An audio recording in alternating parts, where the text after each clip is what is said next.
Salut à toi, amis de la nature et des voyages. Je suis seul. Fin de l'interlude avec Théo et Sarah, éco-voyageurs.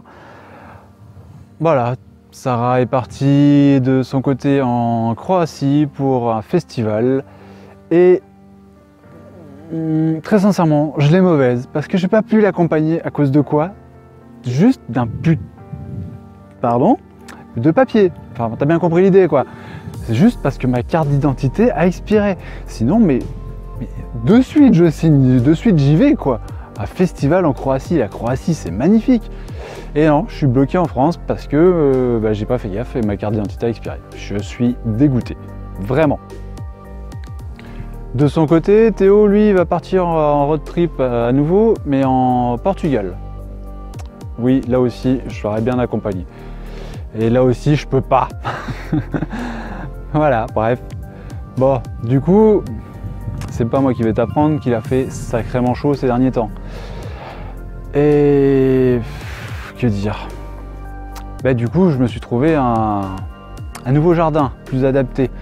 Hein, tu vois, je me suis trouvé une petite piscine. Enfin, pas privative parce qu'il y avait quand même du monde, mais du coup, voilà, ça passait mieux hein, parce que sinon, c'était pas gérable. 37 degrés au plus fort de la journée dans Papy, 30 degrés à minuit, enfin voilà, j'étais juste en train de crever littéralement. Heureusement, avec ma petite piscine, ça va nettement mieux. J'ai bien pu profiter, j'ai bien pu... en fait, j'y étais tout le temps, hein, c'est pas juste ça. Et j'ai rien fait d'autre, vraiment rien d'autre. Je passais mon temps à essayer de me rafraîchir, donc à me baigner. Ça fait un peu plus d'1 an que je suis parti maintenant. Et je me disais qu'il était temps de faire un petit bilan, enfin si c'est possible d'en faire un. J'ai rencontré pas mal de gens, j'en ai perdu aussi pas mal. Tu restes ami avec des gens juste à cause de la proximité, ne serait-ce que boulot. Enfin, pour avoir changé pas mal de taf, je peux en parler en connaissance de cause. Les gens que tu côtoies tous les jours, t'as l'impression que ce sont des amis, mais dès lors que tu quittes le boulot, t'as plus de nouvelles. Là, ça fait un peu la même en fait. Bon, c'est vrai que de toute manière, de base, je donne assez peu de nouvelles. D'ailleurs, les amis qui me regardent, désolé. C'est juste pas dans ma nature d'appeler juste pour parler de la pluie et du beau temps. C'est stupide. Stupide d'essayer de se plaindre que les gens t'appellent pas si toi tu les appelles pas. On est d'accord? Voilà. C'est un peu là où j'en suis.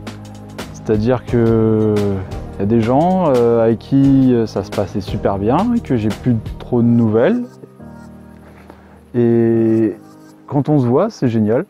Yann, Céline, je pense en particulier à vous, je veux dire, on se donne pas beaucoup de nouvelles ou quoi que ce soit, mais le Hellfest avec vous, c'était juste... sublime, c'était nickel quoi. Enfin, j'étais vraiment très content de le faire avec vous, c'était vraiment génial. Et à côté de ça, il y a des amis d'autres que j'existe plus quoi. Bon, est-ce que c'est vraiment un mal? Tant pis hein. Et surtout le point que je veux aborder, c'est que les personnes que je rencontre dans la vie nomade, comment dire? C'est pas qu'on n'est plus liés ou quoi que ce soit, mais par exemple, Vince Paléo, je sais que tu regardes en plus. Je pensais que ça allait être juste un pote, mais en fait non, c'est vraiment un ami, c'est un mec à qui j'ai envie de prendre des nouvelles, qui donne de ses nouvelles, et si on peut se croiser, on se croise quoi. Pourtant, dans notre manière de vivre, à part qu'on vit en camtar, on n'est pas trop liés, on va dire. Mais bon, non, c'est assez amusant de voir la manière dont les relations se font et se défont. J'ai toujours été... j'allais pas vers les gens de manière naturelle. Du coup, je me disais que c'était parfait pour moi la vie nomade. Et en fait, mine de rien, le truc qui revient le plus souvent dans ce que je peux me plaindre entre la vie nomade, c'est la solitude.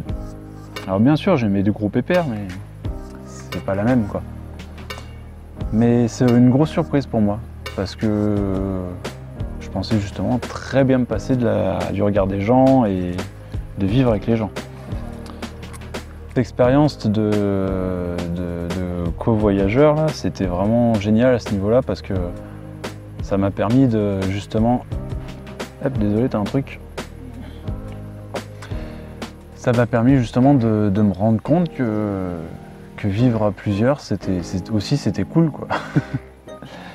Je suis peut-être pas fait pour ça, parce que bah, j'ai tenu 3 semaines, quoi. Désolé Théo de t'avoir montré la sortie entre guillemets. Mais j'en pouvais plus, tu ronflais trop fort, on va dire que c'est ça. Non, très sincèrement, Théo et Sarah, c'est des gens vraiment adorables, mais moi, si j'ai pas mon petit espace personnel, mon petit chez moi, ma petite bulle, ça va pas. Et papy, c'est ma bulle. Papy, c'est mon... Arrête-toi. Papy, c'est ma bulle, c'est mon univers. Tiens, il y en a un. Mine de rien, la rencontre qui m'a le plus marqué, bah, c'était au Wouf l'année dernière. Le Wouf en Ardèche. Titou et Jen, enfin Titou en particulier, parce que je passais beaucoup plus de temps avec lui. Titou, c'est quelqu'un qui m'a vraiment permis de m'émanciper, de prendre confiance en moi et d'arrêter de me prendre trop la tête, quoi. Et je ne saurais pas comment le remercier, très sincèrement. Après d'autres rencontres qui ont marqué, dans les médics, très sincèrement. Le fait d'avoir fait les médics à Toulouse, ça m'a permis déjà de me donner l'impression de me battre pour quelque chose, une cause qui en valait la peine. Même si j'étais pas dans la cause, j'étais plus en support, en soutien à essayer d'aider les autres. Je me battais pas en tant que tel pour la cause gilet jaune. Mais j'avais vraiment l'impression de faire quelque chose d'utile. Et le fait d'être en équipe, les personnes avec qui j'étais en équipe, c'était vraiment génial. C'était indispensable d'être en équipe. Mais pouvoir évacuer la pression, pouvoir se reposer sur les autres, c'était quelque chose de nécessaire. Qu'est-ce qu'il y a eu d'autre cette année? L'expérience de prof, purée. Et là, il faut que je fasse attention à ce que je dis parce que je sais qu'il y a certains de mes élèves qui me regardent. Cette expérience de prof, c'est aller au-delà de toutes mes expériences. C'est aller au-delà de toutes mes espérances. Je veux dire, c'est un boulot qui me donne envie de me lever le matin, qui me donne la niaque, quoi.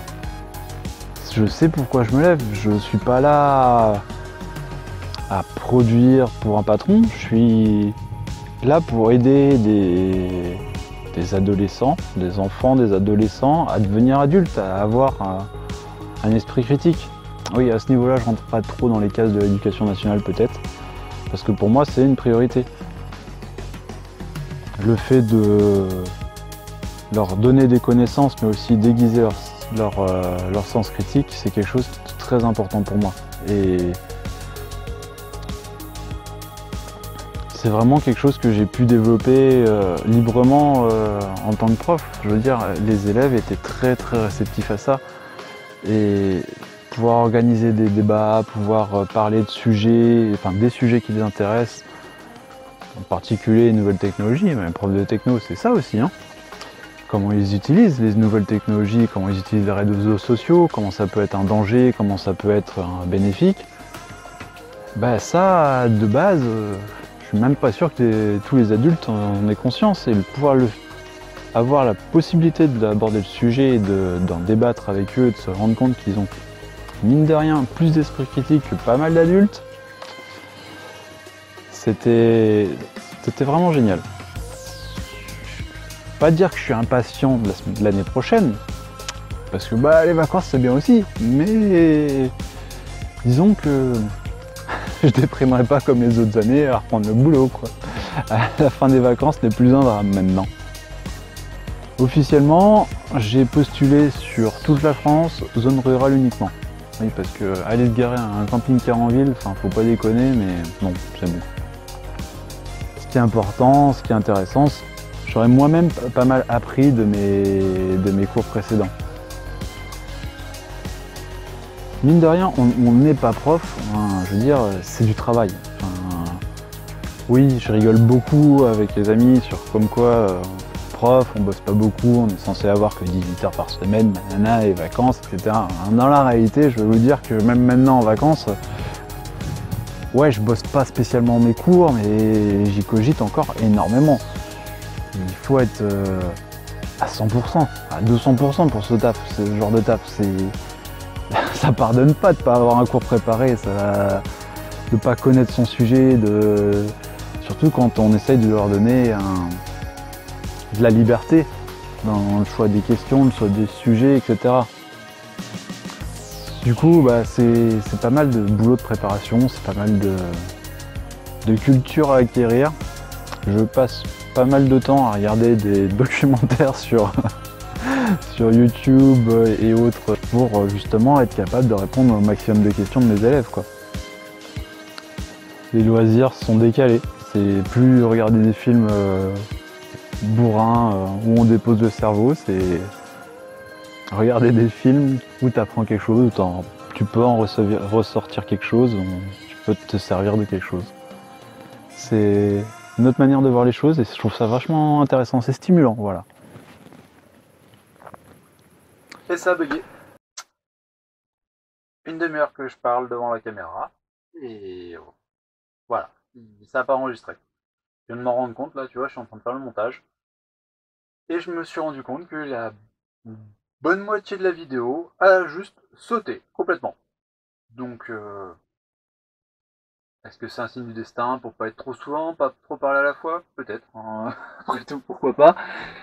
Dans tous les cas, voilà, si ça vous intéresse que je continue à déblatérer sur mon ressenti, etc., dites-le dans les commentaires. Sinon, je pense que je vais continuer comme avant. Allez, à la semaine prochaine.